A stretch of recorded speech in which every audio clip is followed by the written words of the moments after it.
eksekusi lahan di Barombong berakhir ricuh.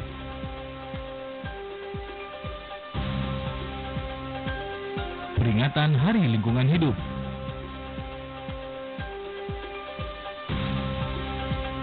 Ratusan rumah warga di Desa Basiang Timur terendam banjir.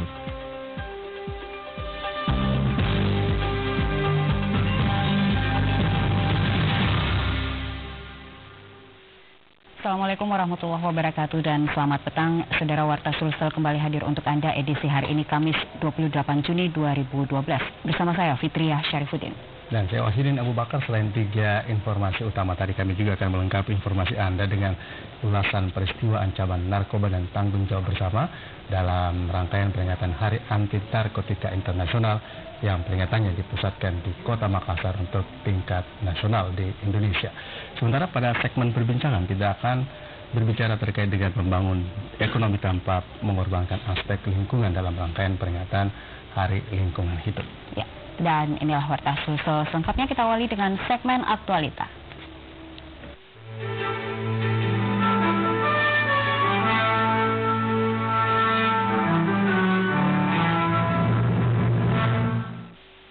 Dampak aktivitas manusia khususnya dalam pembangunan bahan bakar fosil serta perubahan penggunaan bahan berdampak pada terjadinya pemanasan global yang saat ini tidak terkendali dan telah menjadi permasalahan internasional. Indonesia yang memiliki luas hutan tropis terbesar ketiga dengan kekayaan alam yang luar biasa besar menjadi salah satu paru-paru dunia. Namun juga memiliki permasalahan terkait degradasi hutan. Salah satu di antaranya yaitu permasalahan deforestasi yang disebabkan oleh illegal logging, pencerahan hutan serta alih fungsi lahan dan kebakaran hutan. Aktivitas tersebut secara perlahan tanpa disadari meningkatkan pemanasan global yang berimplikasi pada menurunnya produktivitas alam.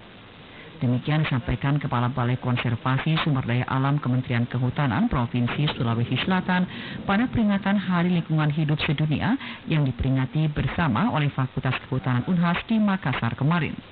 Menurut Insinyur Kemal Amas MSc, peringatan Hari Lingkungan Hidup Sedunia dengan tema Ekonomi Hijau, ubah perilaku, tingkatkan kualitas lingkungan yang ditandai dengan pelaksanaan penanaman pohon sebanyak 50 pohon di sekitar lokasi penelitian Fakultas Kehutanan Unhas. Hal ini dilaksanakan guna menekankan pentingnya melakukan perubahan paradigma dalam mengambil kesimpulan dan tindakan guna melindungi dan mengelola lingkungan. Dengan demikian, kualitas lingkungan hidup yang lebih baik akan meningkatkan kehidupan hidup masyarakat. Oleh sebab ekonomi hijau memiliki unsur penting yang harus dipahami yang meliputi pengentasan kemiskinan, pekerjaan yang layak, dan pertumbuhan ekonomi. Melalui momen ini, pemerintah juga berkomitmen untuk menurunkan emisi rumah kaca sebesar 20%, lingkungan hidup yang lebih baik, pelaksanaan ekonomi hijau oleh masyarakat yang ditandai dengan pelaksanaan penanaman pohon di sekitar lahan penelitian Unhas. Hal ini sangat penting dalam meningkatkan kualitas negara Indonesia sebagai negara megabiodiversity dengan keberagaman hayati sebagai modal utama pembangunan. Pembangunan tidak hanya berorientasi pada masalah ekonomi, tetapi juga kita harus menjaga lingkungan sebagai aset daripada pembangunan itu sendiri. Kemudian bentuk ini adalah kepedulian para pihak, terutama Sivitas Akademika Unhas ya, yang diselenggarakan di halaman ini sebagai wujud kebersamaan kita di dalam rangka mengingatkan kita bahwa kita harus peduli terhadap lingkungan itu sendiri. Sementara itu, pembantu Rektor 1 Unhas menyambut positif kegiatan dilaksanakan ini dan berharap agar momentum ini dapat dijadikan sebagai tolak ukur dari kepedulian semua pihak dalam menjaga lingkungan. Kalau kita mau bagi ilmu itu, khususnya hanya ada 2, ilmu tentang manusia dan ilmu tentang alam.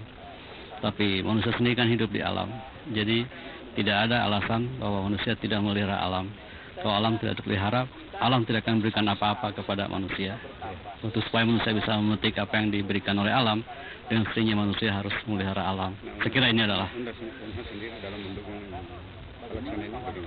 Ya, itulah yang sudah disebutkan tadi, Pak. Manusia harus memelihara alam, dan ini harus didukung oleh bukan Unhas saja, tapi oleh semua umat manusia.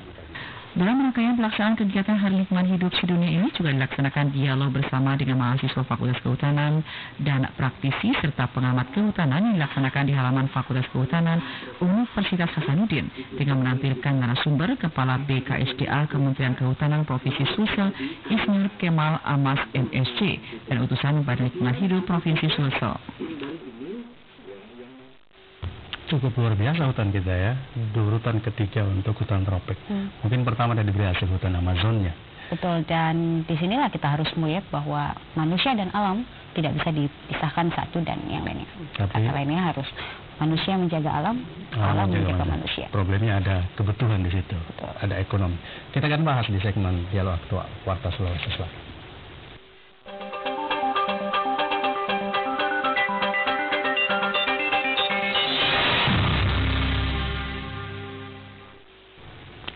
Ya, dan di studio telah hadir Bapak Muhammad Alif K. Sahid S.Hud, MSI.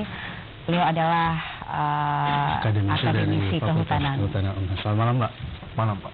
Kalau kita urutan ketiga, apa yang bisa menjadi poin positif Indonesia dengan dunia di tengah kebutuhan dunia terhadap hutan tropik itu? Jadi negara kita termasuk negara yang disebut dengan Green Belt, jadi sabuk negara yang sabuk hijau bersama dengan negara-negara yang ada di Amerika Latin. Jadi kontribusi peranan strategis terhadap negara kita itu cukup penting. Isu terorisme yang selama ini sering kita dengar, justru ada isu terorisme lingkungan yang ada terorisme alam juga. Ya, semua kita harus mempertimbangkan generasi kita yang masa yang akan datang. Misalnya tadi sempat diceritakan tentang pemanasan global di berita ini itu. Emisi kita sekitar 30 juta ton CO2 yang beredar di atmosfer ini, sementara kemampuan menyerap hutan kita cuma 5 ton per tahun. Dari 25 ton ini. Iya, kita harus bekerja. Itu yang membuat kita panas, semakin panas? Iya, itu membuat semakin panas. Jadi kita sebagai warga dunia, seperti warga dunia, perahu ini tidak boleh bocor. Kita harus bekerja lebih. Kalau kita menjadi bagian dari garis Great Belt tersebut secara keindonesiaan, persentase Sulawesi Selatan di Indonesia kontribusinya berapa persen untuk hutan seperti ini? Jadi Sulsel sebenarnya hutan produksinya tidak terlalu banyak. Jadi yang banyak adalah dulu waktu masih berpisah bersama dengan Sumbar itu di Mamuju sana itu hutan produksinya banyak, sekarang di Luwu yang banyak. Sekarang kita banyak adalah hutan-hutan lindung dan hutan konservasi dan sedikit hutan produksi. Justru yang menggembirakan fakta di Sulsel, hutan rakyatnya jauh lebih berkembang dan ekonomi kecil dari pengolahan hutan kecil itu jauh lebih banyak, kecil-kecil tapi banyak, itu jauh lebih bagus. Sekitar berapa persen dibandingkan dengan hutan konservasi, hutan dan yang lainnya? Kontribusi saya kebetulan tidak bawa data pasti sekitar 30-40% dan itu cukup kontributif buat saya. Artinya apa yang perlu dan harus kita khawatirkan dalam penata laksanaan kehutanan khususnya di Sulawesi Selatan, karena bagaimanapun tadi dikatakan betapa penting menjaga pelestarian hutan, tapi faktor ekonomi biasanya berbicara lain ketika ada unsur ekonomi yang berbicara, pasti eksploitatif di situ. Kita sudah memiliki penata laksanaan yang baik. Tadi berita tadi tentang green economy, ekonomi hijau. Ekonomi hijau itu motonya, simbolnya pro growth, bukan hanya pro empowerment, tapi pro poor, pro terhadap orang miskin, pro growth, pro pertumbuhan, pro job, pro terhadap peningkatan kesempatan kerja. Dua hal ini sepertinya kontradiktif. Bisakah kita pro empowerment dan di satu sisi kita pro crop? Jangan-jangan kita hanya utopia melihat itu. Utopia. Jadi green economy konsepnya itu, tapi itu ada kontradiktif di dalamnya. Tapi kontradiksi ini justru menjadi tantangan buat kita. Kalau buat saya bisa.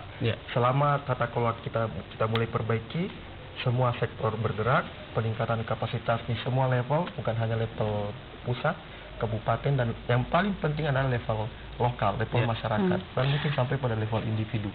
Sejauh ini apakah Anda melihat sudah terjadi keseimbangan antara level-level tadi? Ya,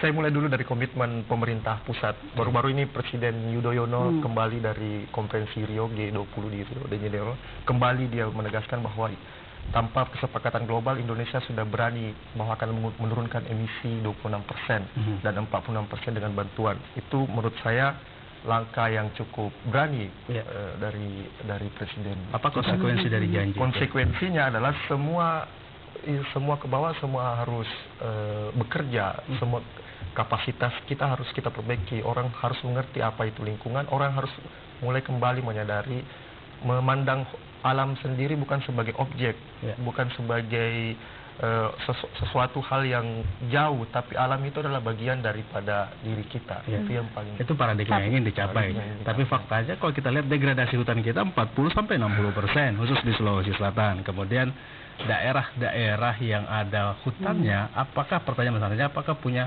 penata laksanaan yang tepat untuk mengelola hutan? Karena hanya sekedar ada hutan, kemudian dijaga tanpa bisa, jangan-jangan tanpa bisa memberi manfaat bagi masyarakat di sekitarnya.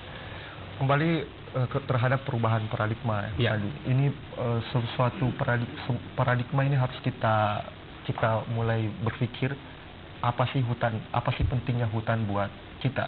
Kalau kita lihat bahwa negara kita tingkat indeks korupsi masih besar, kemudian indeks pelayanan publik masih rendah, itu saya kira hal-hal yang mesti kita mulai benahi mulai dari sekarang. Kalau hubungannya dengan hutan apa? Hubungannya misalnya persoalan keberpihakan terhadap masyarakat miskin, misalnya atas nama kelestarian hutan masyarakat miskin digusur. Menggusur kan bukan sebuah solusi. Harus ada melarang, bukan hanya bisa melarang, tapi bagaimana mereka bisa hidup di tengah-tengah hutan, bukan blaming the victim, jangan menyalahkan korban, tapi bagaimana mungkin ada kekhawatiran kalau manusia di dalam hutan, hutannya bisa rusak, dan keinginan kita supaya tidak terjadi degradasi kan bisa tidak tercapai. Makanya harus dikeluarkan dari hutan supaya hutannya terjaga. Nah, untuk paradigma baru, apa tawarannya ketika menyeimbangkan antara menjaga hutan, memberdayakan masyarakatnya, kemudian ada kehidupan di situ, ada kelestarian di situ, dua hal yang sangat susah didekatkan. Jadi pemberian akses kepada masyarakat terhadap sumber daya. Akses ini bukan berarti memiliki secara formal, tapi pemberian akses kelola hutan dan dibarengi tidak memberi sertifikat. Tapi dibarengi dengan pelayanan publik seperti fasilitasi pendampingan, menghidupkan usaha-usaha kecil mereka. Misalnya selama ini dia hanya memungut, mungkin sekarang sudah bisa mengolah, sehingga pelan-pelan ketergantungan langsung terhadap hutan itu mulai berkurang. Tapi manfaat secara ekonomis, ada banyak hasil hutan yang sangat kecil tapi ekonominya tinggi, seperti pengembangan madu, jamur, obat-obat di hutan, itu belum sama sekali tersentuh. Yang disentuh kan hanya kayu. Jadi ada banyak yang mesti disentuh dengan program-program, dan justru tingkat keberhasilannya ditentukan dengan partisipasi masyarakat lokal yang ada di sekitarnya. Kalau kita melihat tadi ada sempat dibahas mengenai masyarakat yang hidup di tengah hutan itu ditakutkan merusak hutan, itu apakah memang ada seperti itu ataukah memang hanya polemik-polemik yang beredar?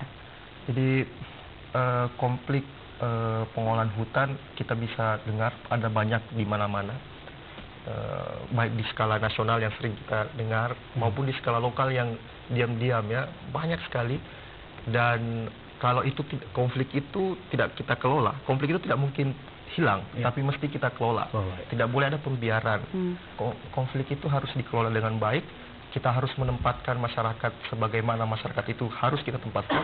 Karena saya pikir andai kita berada pada posisi dia, mungkin kita akan berbuat hal yang sama. Persoalan perut, keluarga, persoalan sekolah. Jadi bukankah mereka juga warga negara Republik Indonesia? Jadi hak-hak konstitusionalnya mereka harus kita hargai. Kemudian hak sejarah mereka terhadap kawasan hutan itu harus ada benchmark di kabupaten yang sudah punya penata laksana yang bisa menjadi contoh atau pilot project. Apa ya misalnya bisa disebut yang? Misalnya sekarang kan pemerintah telah membuka keran yang namanya skema kehutanan masyarakat. Jadi ada namanya skema hutan desa, ada hutan kemasyarakatan, ada skema hutan tanaman rakyat. Hutan desa sudah mulai, walaupun saya belum berani mengklaim itu berhasil, sudah mulai dilakukan di Bantaeng. KKN sudah mulai pelan-pelan juga di Jeneponto. Walaupun hanya satu kelompok tani, tapi mudah-mudahan bisa menjadi contoh. Hutan tanaman rakyat juga sekarang sudah mulai berkembang di kawasan hutan-hutan produksi kita, walaupun kecil tapi mulai pelan-pelan. Kemudian mudah-mudahan konflik, terutama di kawasan konservasi, eskalasi konfliknya itu tinggi dibanding dengan di hutan produksi. Itu pelan-pelan pemerintah tidak melakukan pembiaran lah. Berarti ada solusi dia. Ya, ada. Syukurlah ada tren positif yang akan kita lihat. Baik, Pak Alif, terima kasih bersama kita di Warta Selatan malam hari ini. Demikian perbincangan kita bersama Muhammad Alif Kasahide, akademisi dari Fakultas Kehutanan Universitas Hasanuddin. Paling tidak kita bisa berharap hal-hal kecil dari Bantaeng, Jeneponto, daerah-daerah lain bisa menyebar ke daerah-daerah lain. Ya. Dan tentunya moto alam bersahabat dengan manusia itu tidak bisa kita hilangkan. Ya.